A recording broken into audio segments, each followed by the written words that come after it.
चीन के साथ बढ़े तनाव के बीच भारत ने साफ कर दिया है कि वास्तविक नियंत्रण रेखा पर चीन के दावे और कार्यवाही जायज नहीं है।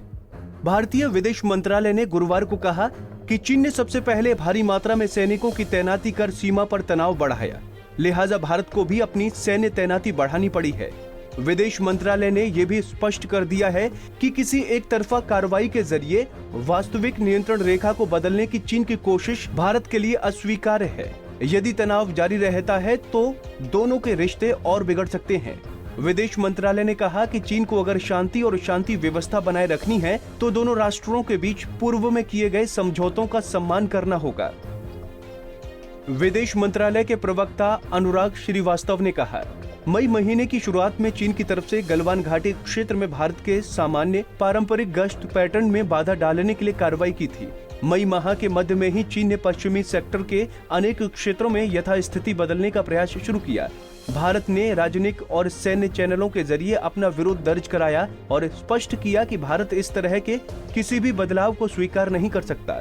दोनों देशों के सैन्य अधिकारियों के बीच यथास्थिति को बनाए रखने की सहमति के बावजूद चीनी सैनिकों ने 15 जून को हिंसक कार्रवाई की, जिसकी वजह से सैनिक हताहत हुए।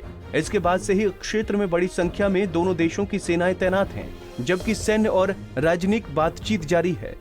प्रवक्ता अनुराग श्रीवास्तव ने कहा कि चीनी पक्ष मई की शुरुआत से ही LAC पर बड़ी संख्या में सैनिक और युद्धक सामग्री जमा कर रहा है।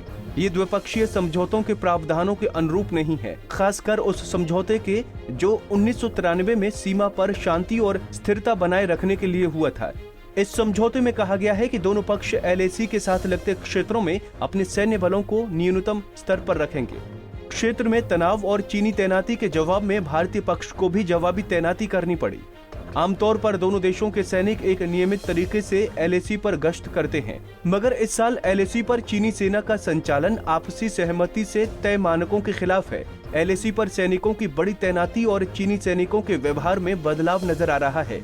इतना ही नहीं, चीन की तरफ से अनुचित और अस्थिर दावों में भी इजाफा हुआ है। गलवान घाटी में चीन के रवैये को लेकर हुआ हालिया बदलाव इसका एक उदाहरण है।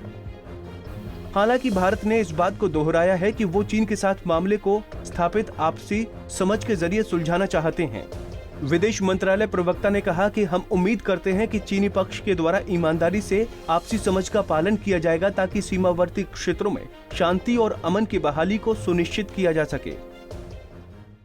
हमसे जुड़े रहने के लिए हमारे YouTube चैनल को सब्सक्राइब करें और नई वीडियो की नोटिफिकेशन के लिए बेल आइकॉन को दबाएं। अगर आप ये वीडियो Facebook पर देख रहे हैं तो लाइक जरूर करें और ज्यादा से ज्यादा शेयर करें। धन्यवाद।